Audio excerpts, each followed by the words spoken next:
Hey guys, welcome back to the channel. Now I know many of you have heard of Smith Wesson, but I don't know how many of you know that they used to make shotguns. Now I'm not talking about the M&P 12 that they're currently making, but I'm talking about a classic pump action shotgun.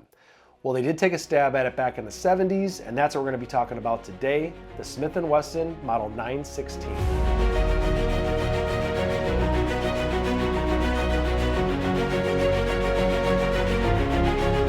All right, so today we're going to be talking about the Smith & Wesson Model 916. Now, some of you have heard of it. Others probably did not know that Smith & Wesson took a stab at a shotgun. Well, unfortunately, it didn't last very long, and that was mainly due to reputation, but we're going to get into all that today. Today, I'm going to be talking about the history, talking about some of the models and variations. We have two of them here today to show you guys, and then I'll finish off the video talking about some of my opinions and my thoughts on the 916. So with that being said, let's jump right on in. So first things first, let's talk about some history. How did it come to be? Well, before we even consider Smith & Wesson, we have to take a look at the Noble Manufacturing Company. Now, if we go back to 1943, that's when that company basically started up, and it wasn't until like 1947, post-World War II, that it actually started to take off. Now, Noble Manufacturing Company was really known for their 22 pump-action rifles, as well as their pump-action shotguns, and throughout the 50s and 60s, they stayed pretty busy. However, in the 60s, the Mossberg 500 came out, as well as a lot of other competition during that time frame. And unfortunately, the Noble Manufacturing Company found themselves declaring bankruptcy at the end of about 69, 70 or so. Now, they were located in Massachusetts, which was not too far away from Smith & Wesson in Springfield, Massachusetts. So when they went bankrupt, it definitely got Smith & Wesson's attention because at that same time, they were actually interested in getting into the long gun, specifically shotgun space. And when they saw that the Model 66, which was Noble's pump action shotgun at the time, when it went up for sale, they actually decided, hey, this is a great opportunity to get into it. We don't have to design anything new. They've already got the patents, the tooling, and I believe they were like 50 miles away, so not too far. So they actually in 1972 purchased the patents and the tooling for the Model 66 pump action shotgun from Noble, and in 1973 basically redubbed it the Smith & Wesson Model 916. So that is the history of it. Like I said, it debuted in 1973. They didn't make very many of them. I believe I was seeing numbers about 10,000, so really low production numbers.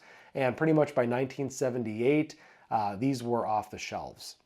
In fact, I was reading that even by 1975, 76, they stopped producing them, and then what was on the shelves was on the shelves because they were not a hot seller, which we're going to get into in a little bit. But if you take a look at the models, there's three that I want to highlight. There's the 916 Standard, the 916A, and then the 916T. So first things first, the 916 Standard, it's going to be your standard pump action shotgun. Barrels ranging from 26 inches, 28 inches, 30 inches, and all different types of fixed chokes. But these barrels were fixed, so they were not interchangeable, which was a bit of a downfall compared to its competition of the Mossberg 500 and the Remington 870. It had a tang safety as well as a bolt release that was at the rear left side of the trigger guard, which is very similar to the Mossberg. So those are some of the features of the gun, but yeah, the big thing is the barrel was fixed on the standard 916. So the next model is the 916A, or the Riot version, and that's actually what I have here in front of me. Now this one, these came with a 20-inch barrel, they had rifle sights on them, and they also featured an extended mag tube, which is pretty cool. I mean, if you ask me, the gun looks pretty nice. And because you could market these to law enforcement, out of all three, they were actually the most popular of the three, and I guess you could say the best seller, if you will, even though that they only made about 10,000 of these total in all three variations. So that was the 916A, which, like I said, it's a good looking shotgun. Now the last version is a 916T, and T is for takedown. So what's unique about that one is that they did have a removable or interchangeable barrel on it. So that was the 916T, and we actually have one here to show you guys as well. So those were kind of the three different kinds and models and variations.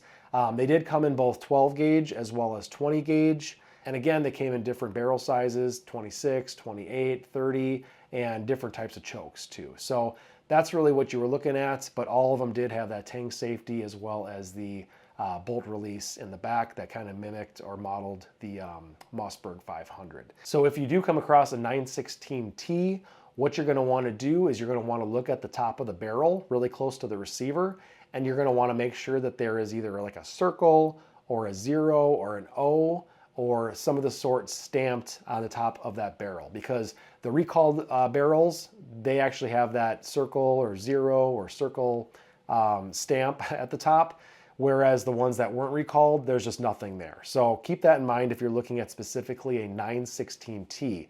And the reason why I want to repeat myself is because these shotguns are relatively inexpensive. You can pick them up for under 200 bucks, and you might get excited because you'll see that Smith & Wesson logo on the side of the receiver, on the back of the butt pad, and you'll say, whoa, this is a Smith & Wesson shotgun, pretty cool. And they are cool.